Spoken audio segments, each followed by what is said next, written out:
You are listening to a Pod Bros exclusive.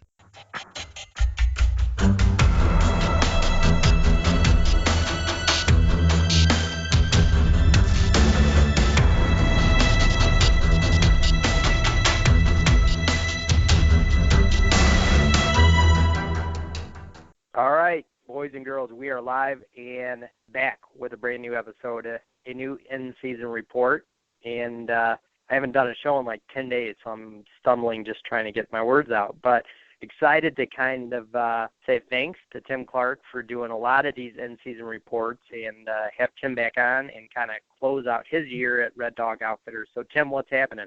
Well, let me start by saying thank you for giving me the opportunity to be on your show, man. I really appreciate you letting me be on here and kind of share my season with you guys. It means a lot, and I'm really, really excited about the opportunity you gave me. And you know, if we can ever do it again, that'd be great. The door's open, but thank you for that. As far as the season goes, we're about closed. I have a couple people coming back from Colorado that didn't get a chance to fill tags that were here during the heat wave. The Colorado hunters are just down the road, slightly just down the road. They're only 4 hours away. No airplanes involved, and they're clients I've had for a long time that, that knew they were coming in on a high reward hunt. So they're going to come back and try again here late in December. But other than that, we're pretty much wrapped up. Muzzleloader season in Nebraska was a success, but there were some hunts that didn't go well. The season just kind of fizzled out, man. It got really strong there for a while. We were killing deer like crazy. Deer were running around like nuts, and for this year on a relative term, it was crazy. But it never really had a real rut feel to it, here and anywhere around here from people I'm talking to. And I've been kind of trying to compare and at least get reassured that it's, because you can start wondering if it's just you. Maybe I'm having a bad year, even though we did good, we've done better percentage-wise in the years past. So it wasn't our best year as far as, dead deer going home with people. It wasn't our worst either, but it was marginal. So as far as the deer activity goes, I would have told you yesterday morning they were done. I hunted the last night of rifle season, and in Kansas you have any season tag or any weapon tag you can get as a resident. So I pulled out the rifle and I tried to go get a buck that we tried to kill earlier, and he didn't show up. And yesterday, the last hour of the day, we're driving home from some meetings we were on, looking at some property. We're looking at maybe doing an office down in town, and just off subject, but driving home, we saw deer running around like it was the middle of the frickin' rut yesterday. And I don't know why, if it was the full moon or what, but man, they were going nuts. So we saw 4 shooter bucks, not even trying to look for deer. One of them was standing on the side of a road in a cornfield where there isn't a tree for, I think, got to be 5 miles. Literally standing on the side of the road, probably, 140 buck, anyway. It's like the rut went past, and then, I would say it was just a missed breeding here or there, but these deer were all a long way away from each other. It was 2 together in one spot and two singles in another. And I really, honestly, this year's got me so confused, and I'm obviously babbling now. That's how my head feels. I just don't know what to say about it. It feels like I could take 10 guys out tomorrow and then shoot 7 deer at this stage. But, tomorrow's a different day, so who knows? Yeah, that is crazy.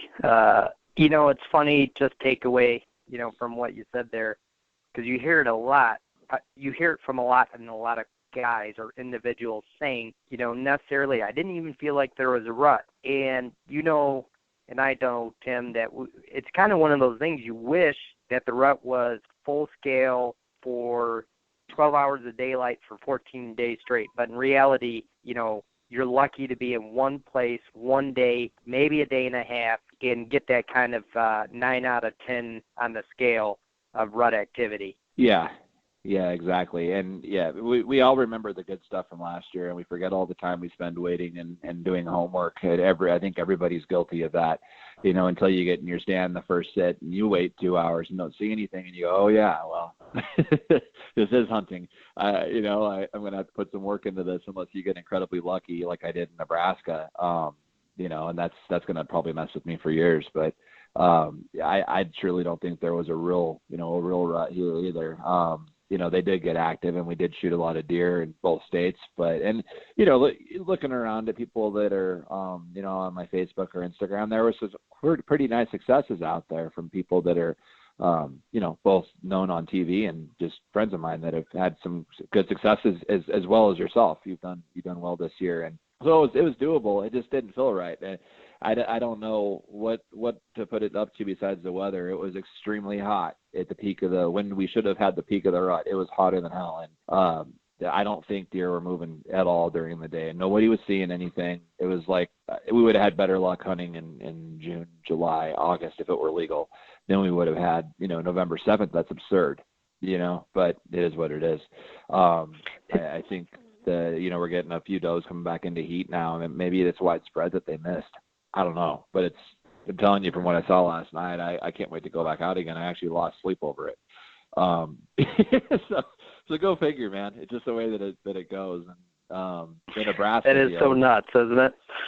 It is. And sorry, I didn't mean to jump onto the Nebraska hunts. We still have some hunts going up there, and it's been hard. I think I know the bucks are there. We've got camera footage of them, but they're seeing a lot of deer, 30, 40 deer a sit, and the big bucks aren't showing up. They aren't off their feet. I think there's so many deer up there that they've got other does going in. They get up off of a doe, and another one's going back into cycle again, and they're just laying there. And that's something I think I've said before, but watch behind, man, because I had a hunter shoot a deer, and I can't remember which one it was, but he said that deer was a good 300-400 yards behind his does, and they were his does. He was trailing them that far, and this is on a pasture hunt. It wasn't something in the trees where you could really see that far, obviously, but he was watching this buck trailing these does for a good quarter mile almost, and that's what they're doing. If the does get up, and if you're watching the does just entertaining yourself, you're missing the show. They're behind them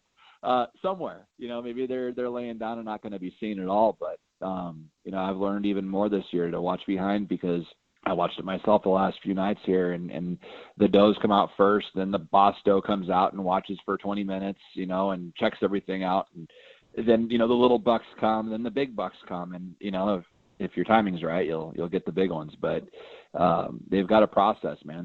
They've got it done pretty good. So it's always something to learn every year, and it's always different every year too. So now, would you say from this year to last year or previous years, Tim, is that your biggest takeaway of this hunting season? Is that you kind of picked up on noticing some movement from some of these mature bucks, hundreds of yards or minutes later after a hot doe comes through that you probably didn't know was hot at the time? Yeah, you know what? I would say that would be, if not the biggest takeaway from the season, right up there, because we did see firsthand and heard some incredible stories from some guys who taught me some things which is what I like to, have a deer camp where I don't ever want to act like I know anything more than anybody else besides the property that they're hunting. Obviously, I better know that better than they do, because that's where I am, where I live, and what we have to hunt on. But aside from that deer activity, we try to pick up every little tip we can. Some we use, some we don't. But had a guy come in from California and taught me a lesson. He shot a really nice palmated buck. You might have seen on my Instagram. I don't know, but it was a really cool deer. And he told me he heard something snap behind him, turned around and looked, and there was this buck standing in a snag, a dead tree, a long way away from the does that were out in front of him grazing. And, if he had not made noise, I don't know if he would have looked behind him. I'm not going to say he would or wouldn't, because I don't remember what his comments were. But, being that buck was definitely breeding those does, and if he had not made that noise, I don't know if he would have ever even known he was there, man, and just peeking out of the woods. So, yeah, I think that's a big lesson for me, and maybe a lot of guys already know it, and a lot of ladies already know to look back there. And I did, but not to this extent. It was extreme this year. But they've got them in tow, and maybe not even their does. They might just be satellite bucks just checking them out, but they just weren't riding, with them. And the fighting, didn't really see that on cameras even this year. It just seems like that whole thing was just subsided, not entirely, but a lot of it did. Yeah, that's interesting, and I'm just trying to think outside the box a little and put some of these details together. But, I mean, you mentioned, just a few minutes ago about the deer numbers. So I wonder if it really is a takeaway on some of the, the high numbers of does, maybe, Tim, that some of these bucks just know, like you said, one of these does every few days is going to be hot. All I got to do is stay near the group, so to speak. Yeah, exactly. And it sounds right. It sounds logical, and I think that it is too. I'm with you. It's, if they get up, they know they'll find another doe that's in season, and that's just the way that it is. And when you're seeing little bucks far too often running does, running hot does and breeding them, it's easy to find girlfriends. You know what I mean? And we saw that a fair amount this year. And people are going to say, well, you got too many does, you need to go in and trim them out, man. Some of these places that's okay, and you can do that, but there's some places you can't, unless you go in and really, really kill the hell out of your herd. And I don't want to do that. I'm not going to do that. I like having too many deer. It's something that I cherish, and I'm grateful for it. We should take a few more does out, and we are. But you're not going to notice a difference next year, man. More deer are going to move in. We've got the habitat, and habitat is king out here, because it's limited. There's only so many places where there's trees. It's not a bottomless pool, but there's always a deer waiting that they can move in, and with as territorial as whitetail are, they don't just all get to come there where they want to be, how they are.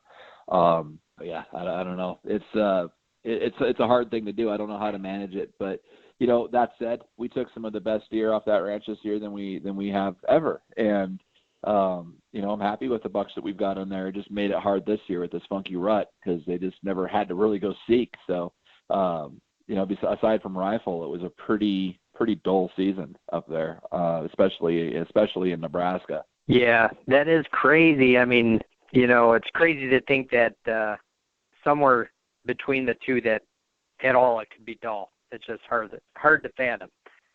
Here it's easy to fathom because of the hunting pressure. And to take away, I know you said I had a good season, which I'm very blessed, and had a great season when it comes to, I was able to kill some great bucks. But on the flip side, when I think about the amount of time I put in, Tim, it was not a great year as far as deer sighting, deer movement, and I almost feel like it's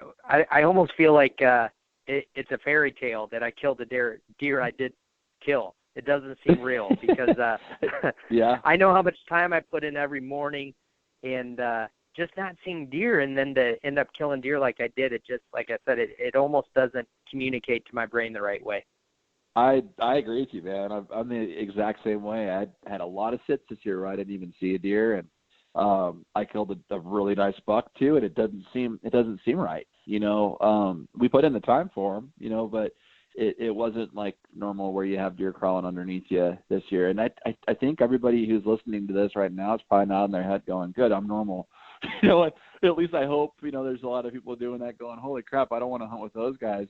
Don't get me wrong. We killed a lot of deer. We had a successful year, personally and business wise, as well as yours, obviously. But it wasn't normal, and it was hard out there. And there were days where you sit in a doe factory and hope that bucks would come by, hunting that strategy, which I like to do personally, where I didn't even see a doe. Like, it was too hot. I thought, well, shit, they got to move, pardon my French. They got to move sometime, and maybe I'll get them in the last 10 minutes. You wouldn't see them. And then my cameras were full from 9 to 3 a.m. Go figure. That's, I guess if I put on my winter weight and a fur coat, I wouldn't move when it was 75 degrees either. It makes all the sense now looking back at it, but I just thought they would have to, and they don't.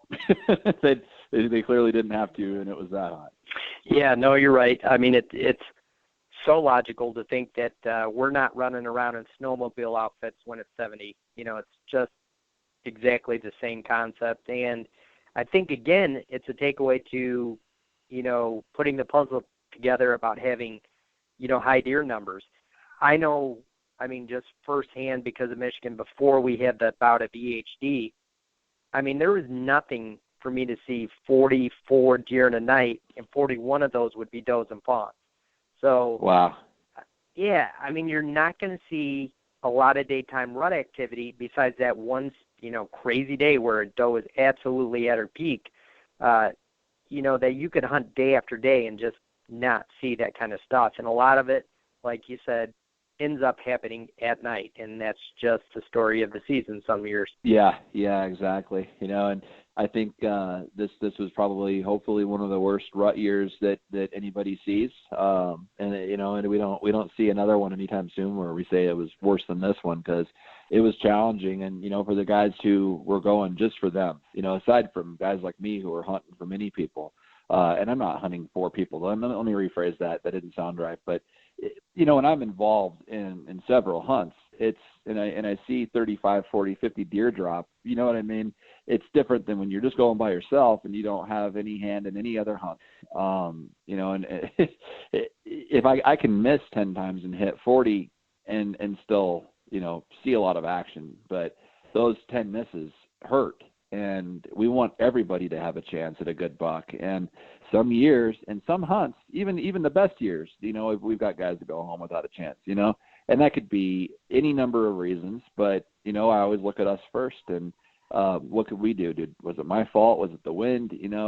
It could be anything. And sometimes it's the hunter, sometimes it's me, sometimes it's both, and sometimes it's weather, But this year it didn't seem to matter how much we had our ducks in a row. On some hunts you couldn't buy a deer. If there was a way to buy one, you couldn't buy one on certain hunts. And a prime example is here in Kansas rifle season. I only take 4 guys a year, and one of my 4 guys never got a chance at a buck over 130. It didn't. The other guys had chances at deer that were decent, not great.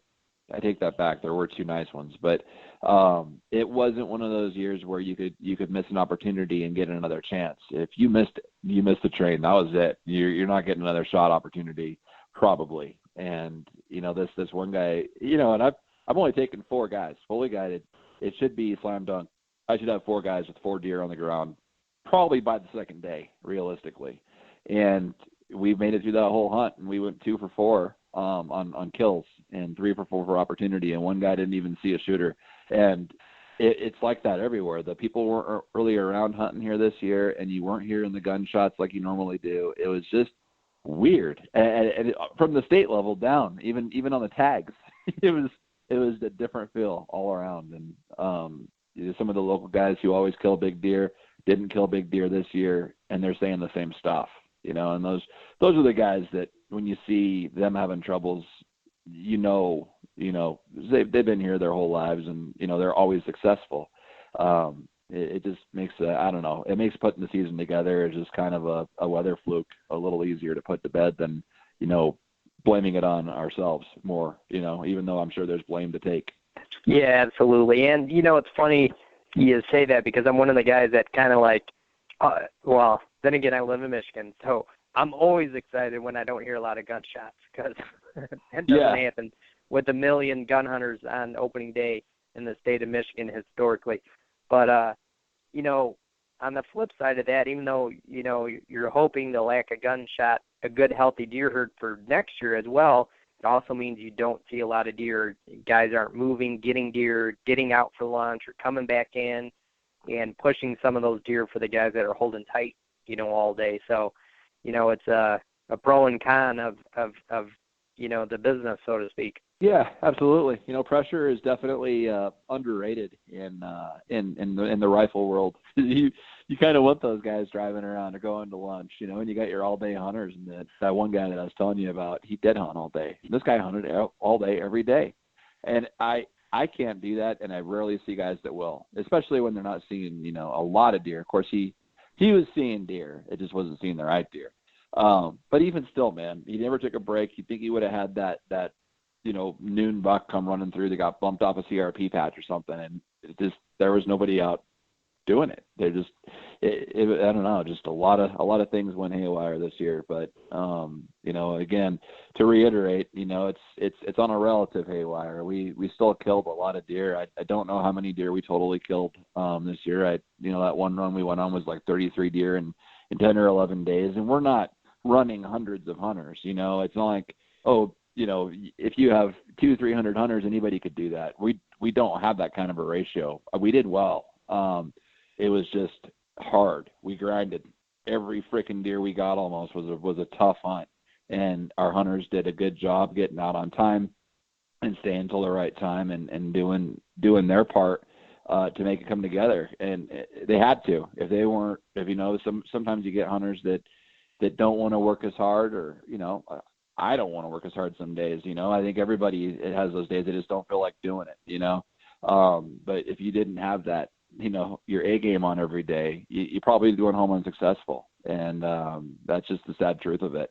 But luckily we had good hunters this year who did, and we were able to make, I wouldn't say lemonade out of lemons. It wasn't that bad, but we definitely got our share of deer, and considering the circumstances. Yeah, for sure. I know you guys did. I know you, I follow you pretty tightly on Instagram and Facebook, and I've seen a lot of your client success, and you guys did really good. And I think it was just a cool experience for me, and hopefully the listeners to have somebody like you that has those ins and outs every day with so many guys in the woods, because I'm relating my story occasionally, on the show, but I'm one guy hunting in one place, and even though I'm trying to take as much in, the information that you get is, it's tenfold, 75% more than 100% more than what I'm getting.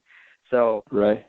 It's neat to hear all that stuff and hear you communicate it in that manner, because, we know every year, man, that you've said it in the show that the whitetail world, man, it changes drastically all the time. So it's just a cool experience to hear all this. Well, yeah. Well, thank you. I'm glad you guys have, had some value in hearing it, and I was really, glad to be a part of it. It was a lot of fun doing these this year, and I hope we can do it again sometime next year. I'd be happy to if you were open to it. We're almost sold out for next year, so we'll have plenty of content on that front for next year. And we're gonna shake things up a little bit, get some new properties and do some different types of hunting as far as adding some different stands and adding some blinds, or when it is extremely cold, which has been another problem going from extreme to extreme. People can go out there and stay and hunt, because some of these recent hunts have been so damn cold and blowing and humid. You got to be either really tough or hard-headed to stay out there, and not many people have that in them, So we're going to be able to kind of equalize that a little bit next year and get a little more out of those cold season hunts. And like I say, we'll have the content if you're willing to have us. We'd love to be on. Yeah, man, absolutely. I'm looking forward to it, and we'll do it for sure. And I know before we go here, Tim, I kind of wanted to touch base on something, and I've debated about bringing it up, but I know you had a, kind of bad experience with a previous client from a few years ago, and I don't want to take a negative spin, but I'm hoping something or anything positive came out of that experience for you and your business. Do you mind touching on really. It? Yeah, no, that's no problem. It's I don't mind talking about it. Nothing really positive came out of it except for having to, safeguard ourselves a little more from that. We have safeguards in place that I think will hold, but I'm going to add some more to it, because I can't have that kind of thing happen again. And the guy came out with a statement a couple of days later that was slanderous. I have called and contacted an attorney, and I'm going after him for slander because the guy lied, and that's what he did. And that kind of thing, just shows what kind of class this guy's got. And to reach that far into the pot to say that, well, he's still hunting the place that I took him. Well, it really wasn't that bad in the first place, I wouldn't say, would you? Even if the things he said were true, which they are not, and I've got anybody, even the Trey who works for me, could testify in court. Two things I don't do is screw up and show up late, and I would never show up, things that he said I did, and it was pretty wild, the things that he said. And again, I have to pursue the guy because I can't sit there and take that kind of thing and have that out there on the internet for people to see, and then they're going to judge. And you know how it is when you read a review. You can read 20 good ones and one bad one, and you're turned off with somebody. And like I said, I'm a lot of things, but the things he said were untrue. And the people that I've had back me up on it, which has been tremendous. The support I've gotten from people in the outdoor industry across the board has been, amazing, and I'm very thankful for that. But the kind of way they've taken him is that he's reaching, just like we said, or like I said, to kind of make himself look good. And I hate to pursue it in civil court, but I need him to. I don't need that floating around out there, and it's not going to make me any money. I know that, but you get somebody coming in and doing two things like that to you, coming onto a property, one, and then, telling lies is another, and the third thing he came out, and I'll go ahead and air this because this is something that needs to be aired. He said that property back in 2013 was ours to hunt, and then it wasn't a lease. He just threw that out there and started acting like I was putting people on leases. Well, fact of the matter is, in 2013, that property was just ours to hunt for archery. We'd picked up some deer in the area in the summertime on the neighbors through glassing, got permission. It was ours to hunt. They wouldn't sign a lease. That's accurate. That place was, they had rifle hunters. They said, yeah, no, well, you can hunt. There aren't any other bow hunters in here, just you. And we had an agreement between us to how that would work. And it was just our hunters. And part of his lie was that we're putting hunters out on places that we don't have leases on. Well, we're not putting anybody out there on that pasture now, unless there's absolutely nobody else coming out there. And that's the only property that I have. And Bill Murphy's Law has kicked my ass a few times this year. The only property that I have that doesn't have a lease on it, and it happened to happen there with that deer from that guy, just like the perfect storm. So, I guess, the message is to you guys and to you personally is if you've got people you're taking out, man, everybody's your best friend when you're taking them out. You got to safeguard yourself as much as possible because it just takes one guy to take the fun out of it. And then really just to try to slander somebody and ruin their name, just to make themselves look like a decent human being for doing what they did. Like I say, do what you can. Don't take anybody hunting, and if you do take them hunting, cover your butt and cover your property, because if it's not national forest, people will do anything to take your deer and take the places that you hunt from you. They'll stop at nothing, and it's sad, but it's just the way that it is. Yeah, man, that is the truth, and it's, you just said it all. Sorry we can't be just good people and rely on that, and I think it's like you said, a positive spin that, you tighten up some business stuff and protect yourself at all time, and that keeps your credibility as high as it can be, which you deserve. So, we'll leave it at that, Tim. But, hey, man, I just wanted to say thanks, so much for being a part of the in-season reports for majority of the year this year, and I look forward to, spending time with you next year and maybe potentially hunting camp someday and getting you back on the show. Very cool. Yeah, awesome. Man, come out here and do an in-season report from Kansas with me. That'd be awesome. Yeah, I would love that for sure. So, just so everybody knows, I got a couple more great shows coming out before the end of the year, before Christmas and New Year's, and then, we'll be right back at ATA doing some live shows as well. And I got a pretty cool announcement to announce for ATA in the next show or two. So excited to get that out to everybody. And, you can find us every Tuesday or Wednesday on podbros.com, outdoorpodcastchannel.com, and iTunes. And, Tim, man, we'll be in touch soon. Hey, thanks a lot. All right, Tim. Take care. Hey, you too.